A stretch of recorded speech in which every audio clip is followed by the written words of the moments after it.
So, welcome back to the channel. I'm Owen Garner. And I'm Luke Carr. We are the Movie Marathon Men, and we watch movies that make us go, Today we're at the cinema, aren't we? We've come to see Mad Max Saga Furiosa.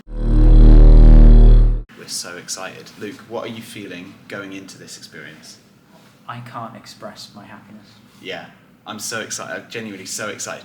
Our watch through has made me so pumped. Yeah. Like, it's really has ramped up my excitement. Yeah. We both love Fury Road, but having watched the original Mad Max movies, I think it's been such a good setup for this. That it has. This will hopefully be in Anya Taylor joy. To watch, yes it will. Will it be Chris Hemsworth? Oh god, this guy, what a Tom Burke. That's terrible, but hopefully the film won't be. So we've talked about this, and we feel like there is not a world in which we're not going to enjoy this movie. Yeah. What are you hoping to get out of this movie? 80% car action. Yeah. 10% electro music. 5% screaming and shouting. 5% Chris Hemsworth just sort of gurning at the camera. It is a prequel though, so it might be more story heavy. No, it's not going to be. It's not going to be. No, I'm really excited. I'm with you. I want to see loads of great action. From what we've seen in the trailers, looks amazing. Yeah. So, yeah, I mean, we'll come back after we've seen the movie. We'll let you know our thoughts. But yeah, going in, this is one of the most excited I am for a cinema experience I've been for a long time. I'm so calm because I know it's going to be good. Yes, yeah, that is always the thing. You go into these films desperate to like them, so you often don't get to enjoy them the first time. Yeah. With some of these big like Saga movies, I've had to watch them twice. Like the first time I've watched it and it's been a relief because it was enjoyable, and then I've had to go back to the cinema of like, oh, I get to enjoy it this time. Not 2 times because you fell asleep in the first time. No. That won't be an issue in it. That's not going to be an issue. I'm hoping it's going to be loud. Yeah. I'm hoping it's going to be big. This is the kind of film that you want to see at the cinema. Yes. So there we are. We'll let you know how we feel after the film. We'll try and stay spoiler free as well. So until after, goodbye. So here we are. We've just come out of the cinema. We haven't spoken about it. It's been a very awkward walk here. Silent walk. To find a spot to film because we didn't want to break. What are your thoughts? What are your feelings? I liked this film. I did not love this film. Oh my gosh, no, I loved it. Yeah? I absolutely loved it, yeah. This was it. Well, tell me why. Right, you going first, go positive. The scale, the scope, this film looked incredible. I really, really enjoyed the amount of story that we got. And going into it, you were saying that you weren't wanting that as much. I said 5% story. Yeah, and for me, I really wanted a sort of real character study, and that's what you get here. I thought all of the performances were incredible. Yes. Every character was incredibly well-rounded. There were some returns of some fan favourites, which was really exciting to see, and it added more depth to those characters. Yep. I really, really enjoyed that whole side of it. Yes. I'm comparing it so strongly to Fury Road, and I think for anyone who hasn't seen the film by the time this video goes out, it is not like Fury Road. Yeah, and I feel like that is part of it. This is definitely, it's in the same world, it's on the same timeline. Yeah. But for me, I really enjoyed that it had a really different feel. I liked it. I liked that feel. I just kept, the music would build at times. It would get going. Yeah. And then it would lay low again a little bit. And then it would go back to a character study. And I did enjoy the performance, I enjoyed the character. Furiosa wasn't enough to carry the whole 2.5-hour film, I don't think, for me. Well, it's interesting that we have very differing opinions. So you liked it? Oh, I liked it. So, only in contrast to the sound, like I'm putting the negatives. Because you are right, and I will say Chris Hemsworth's incredible. Anya Taylor-Joy's incredible. She's so embodying rage and anger. Yeah. And he's embodying anything but a normal personality. He is such a brilliant villain. He sits so well in the pantheon of Mad Max villains. Yes. Like, he just makes sense in this world. And there's some really fun mirroring of characters and themes that we've seen throughout these films. So for me, as a villain in this series, he is one of my favourites.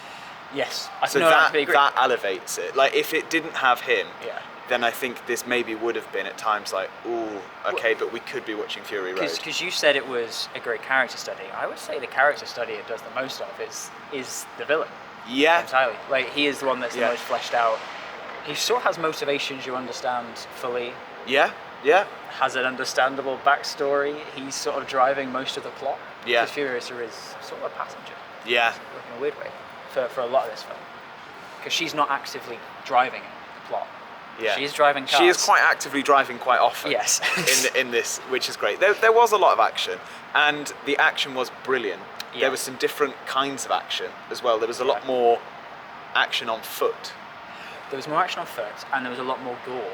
Yes. This was and not just implied violence and torture, just shown violence and torture. Yeah. Fury Road is fun, even if people are dying in horrific ways. Yeah. This is not always as fun.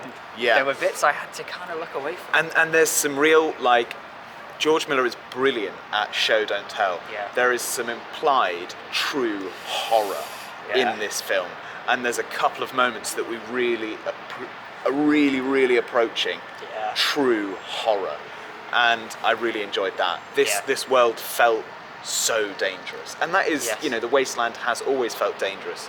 But when you look at like Beyond Thunderdome, where they bring in cartoon logic, where they're literally hitting villains with frying pans, it's this film had such high stakes in terms of just existing in this world is dangerous. You know, for me, I love the scale, I love the scope, I love the character-focused nature, and I really enjoyed that this film was more about tension. For me, I enjoyed the difference to Fury Road. I wasn't expecting it, but I enjoyed it. No, I think you're right there. I enjoyed it, I just don't prefer it. So we're now back in the studio, the safety of the studio, and much like this film, this video has been in a series of chapters. So we started with our, you know, before our experience, and then our initial response. So now we've come back for some more gathered thoughts, some things that we didn't mention straight off the bat that we did want to bring to your attention. So for me, the chapters, I really liked that. I liked that this was more of a saga. This was more of a Lifetime movie. Yes, You got a real character arc and through different sort of vignettes. I thought we got a lot more young Furiosa than I was expecting, and I really enjoyed that. I thought that worked really well. See, so I was going to say the exact reverse. The issue for me, I think, as I think about it more, is so much of this film is set at the beginning of the film, and then it skips over two, at least for me, important parts of the film. It just sort of completes in the space of a scene or two, and then you're at the end. And I feel like you could have shifted the balance of the film. Sort of the last third could have been 2/3 of the film. Yeah. Because I didn't learn a whole lot at the beginning more than after the first 15 minutes. Yeah. So we go to sort of more like montage scenes and stuff like that. I was going to say that for me, I really liked those. I thought they worked really well. Because so as we were saying, Fury Road is more about the action. So if it was a Fury Road take on this movie, the scenes that we were shown in montage, there's one specifically that we're talking about here, I think. There's that one, That would be very much played out in real time. Well, not real time. Oh, no, I completely agree. But that would be, we would be seeing scenes and sequences, whereas that was shot in montage, which I really enjoyed. Well, I think I would just rather they not have that plot point at all than to sort of dangle it there. And then, because it doesn't actually come up, doesn't need to have happened for the plot. No. But there is another bit which I suppose I won't say for safely spoiling the film, but there is another character in this film that could have been a bigger part of this film, and feels like it would have been a bigger part of a film structured more normally. Yes. Whereas in this one it's front loaded, because Anya Taylor-Joy, I swear, doesn't show up for ages. I thought, like, I nearly leant over to you and said in the cinema, like, is this going to be like June? Yeah. where she just sort of turns up just to like look at the camera just like a few times. I think I'd say, is it a de-aged Anya Taylor-Joy playing a baby? I found the structure and the pacing not bad, just different from how I was expecting, and the exact reverse of Fury Road. So for me, I thought it was really fun to see Gastown and the Bullet Farm. which Yeah. we didn't see in Fury Road. So we got a lot more world building here. Yes. That's something that we get from this film taking its time. So Fury Road is very much like it starts and Yeah. it doesn't stop. Like it just keeps going. Yes. Whereas this had time to, sort of flesh out the world a bit more, give us more detail on characters. There are some really sort of fun moments and elements that it brings in. Somebody's painting a mural in one of the towns. Yeah. I loved that. I thought that was really cool. Yes. And that sort of, learn things about people's lifestyles in this new world. So there are people who are bringing things back, or what is left behind in the wasteland and what is brought back, and who has the luxury to bring things back. Yeah, I think with more world building where you get super technical on how the world is set up, you run such a big risk of making the world seem boring and like unreal. You've got to make sure everything is both interesting and fun and unique, but also it stacks up and it makes sense, because the more information you give someone, the more contradictions you can open up. Oh yeah. And the more you can go, actually, I don't see how this guy is actually in charge. Like, it's clearly, whereas in Fury Road, you just go, he's in charge, water and such, and then action. Whereas this one, they're going, the structure of society is like this. Yeah. They pay for their gas this way. Yeah. There are rates and there's an order to the world. And it does land all of that, which is a good thing. Yeah. I wasn't pulling up to say, and that's why I hate it. But it does land all of that. There's a danger for some people that it won't watch. Yes. There's a danger that people will be slightly turned off because you learn more about how a Morton Joe lives, and suddenly that makes him seem like too real. Yeah. And therefore not real enough, because it feels too unrealistic that way. I feel like I can't really remember. I don't think I actually watched the trailer for this film. I've now started to. I think I watched the teaser, which that always comes up first, but then there's a full trailer. I've got to the point where I now don't watch trailers for movies that I know that I'm going to see. Yeah. And because modern trailers, they sort of spoil things. But there's a worry here that people might go into this movie expecting Fury Road, and then what they're met with is something very different. Yeah.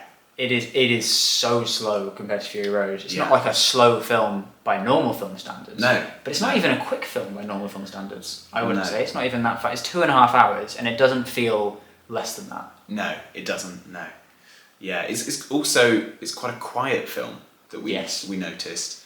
And that was also in the film, had its playing, but also just in the cinema. The next door screen was not quiet. It was playing If or something, or Garfield. Yeah, it was like in Barbenheimer when you're watching Barbie, and they're just like having like a character moment, and you start hearing the bombs going off. It was that. It was that, except it was them being starved to death, thirsty, and then a cat eating lasagna at full volume next to you. Yeah.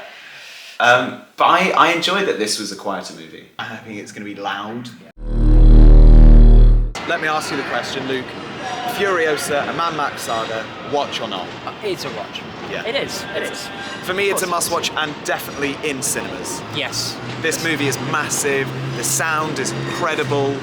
It looks brilliant. I was so excited when the screen got bigger at the start, just in preparation for what we were about to receive. And it is such an amazing movie.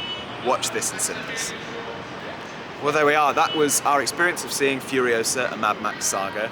Please remember to like and subscribe. It helps us amazingly here on the channel. But until the next time, goodbye.